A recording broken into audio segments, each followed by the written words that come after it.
क्या होता अगर मुसान एक डीमन को खुद बनाता अपनी लेबोरेटरी में और उसका नाम होता तांजिरो। जी हाँ, आज की हमारी ये कहानी कुछ इसी कॉन्सेप्ट को फॉलो करने वाली है। सो तैयार हो जाओ डीमन स्लेयर को एक नए नजरिए से देखने के लिए। सो कहानी शुरू होती है एक अंधेरी लेबोरेटरी से जहाँ पे कोई रोशनी नहीं है, सिर्फ अंधेरा और चिल्लाने की आवाजें आती हैं। मुजान जिसका एक ही गोल है ब्लू स्पाइडर लिली को हासिल करना, तो मुजान डिसाइड करता है अगर मैं एक परफेक्ट डीमन नहीं बना सकता तो मैं एक परफेक्ट डीमन को पैदा करूंगा जिसका उसने नाम दिया तांजिरो। उसके दिमाग में मुजान ने एक पूरी दुनिया भर दी, एक झूठी दुनिया, एक फैमिली, एक छोटी सी बहन नेजुको, एक स्नो कवर्ड घर और एक सैड बट हीरोइक मिशन। लेकिन ये सब कुछ एक इल्यूशन था। मुजान ने उसके अंदर डाल दी कुछ आर्टिफिशियल मेमोरीज उसकी माँ की और उसकी बहन की, जिन सबको डीमंस ने मार दिया और अब उसका मकसद है सबको मारना इंक्लूडिंग मुजान। तो जब तांजिरो सोचता है कि वो डीमन स्लेयर बन गया, तब असल में वो खुद अपर मून जीरो था, एक डीमन जिसे डीमन स्लेयर बनने का इल्यूशन दिखाया गया। उसकी हर बैटल, हर ट्रेनिंग, हर दर्द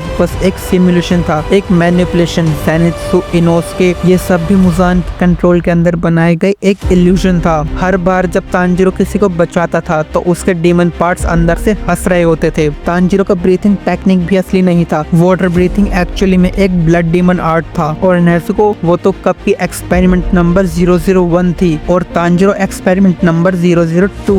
एक दिन जब तांजिरो रियल बैटल में अकासा से लड़ता है, अकासा उससे एक सेंटेंस बोलता है, क्या तुझे कभी लगा कि तू जिंदा है क्योंकि तू कब का मर चुका है। उस मोमेंट में तांजिरो का इल्यूजन क्रैक होता है, वो बैटलफील्ड सडनली वैनिश हो जाता है और सब कुछ ब्लैक हो जाता है और तांजिरो खुद को उसी लेबोरेटरी में बंधा हुआ देखता है और मुजान उसकी आंखों में इंजेक्शन डाल रहा है। और तभी वो चिल्लाता है नेजुको।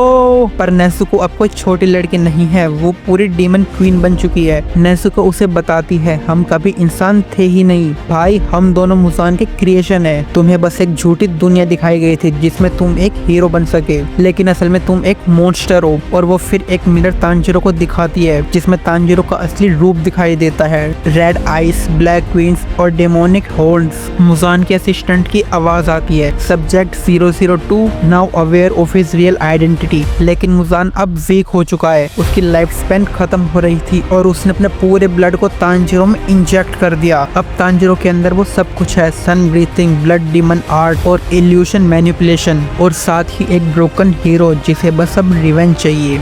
और अब तांजिरो निकलता है पूरी डीमन स्लेयर कोर्प्स को खत्म करने के लिए। पहले सब कुछ सिमुलेशन में था, लेकिन अब तांजिरो उन्हें रियल वर्ल्ड में ढूंढकर मारना चाहता है। ग्यूतोमियो का फेक मेमोरीज, कनाओ, सिमुलेशन, सबको वो एलिमिनेट करता है। हर एक डीमन स्लेयर का सर उसके हाथों में होता है। मुजान अपनी अंतिम सांसें ले रहा होता है और तांजिरो उसके सामने खड़ा होता है और उसे देखते हुए कहता है लेकिन अब मैं तुम्हें मार कर तुम्हारा बनाया हुआ सिस्टम तोड़ दूंगा। और तांजिरो मुजान को छोटी सी स्माइल के साथ काट देता है। मुजान का सर उड़ता है, उसका खून तांजिरो के सिर में घुस जाता है और एक नए युग में जन्म होता है डीमन किंग तांजिरो का। तांजिरो अब इल्यूशन क्रिएट कर सकता है, लोगों को अपना स्लेव बना सकता है और दुनिया को कंट्रोल कर सकता है बिना किसी रेजिस्टेंस के। लेकिन सबसे बड़ा ट्विस्ट तो ये है कि तांजिरो स्टिल अभी भी एक मैनिपुलेशन में फंसा हुआ है। मुजान अब भी कहीं पे जिंदा है, उसके माइंड के कोर में। तांजिरो जब तक जिंदा है जब वो कभी सच नहीं जान सकता, क्या वो रियल वर्ल्ड में है या बस एक मेमोरी में। ये चीज तुम लोग बताओ कमेंट सेक्शन में। सो हमारा वीडियो यहाँ पर एंड होता है। आई होप आप लोगों को ये अल्टरनेट स्टोरी लाइन पसंद आई होगी। मिलते हैं ऐसी ही एक और धमाकेदार वीडियो में। सी यू सून।